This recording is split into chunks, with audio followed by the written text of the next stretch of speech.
প্রায় 100 বছর পর পেয়ে গিয়েছিলাম একটা বিয়ে বাড়ি, না গিয়ে কি আর থাকতে পারি? গেটের মুখেই দেখলাম ঢোলকপুরের সেই দুটো সেনাপতি দাঁড়িয়ে রয়েছে। এইদিকে রয়েছে একটা গণেশ ঠাকুরের সুন্দর মূর্তি। এরপর ঢুকেই জানতে পারলাম যে অনেকগুলো স্টল বসেছে, তো চলো একটু স্টল থেকে ঘুরে আসা যাক।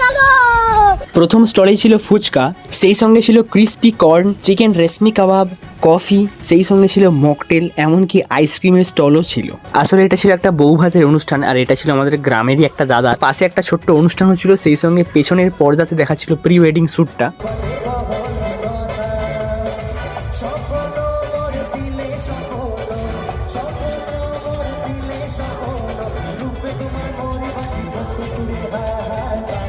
তো এখন আমরা চলে এসেছি বুফেতে, যেখানে খাওয়া দাওয়ার ব্যবস্থাটা রয়েছিল। তো সত্যি বলতে এক হাতে ধরে আর এক হাতে খাচ্ছিলাম বলে আর ভিডিওটা কোনো রকম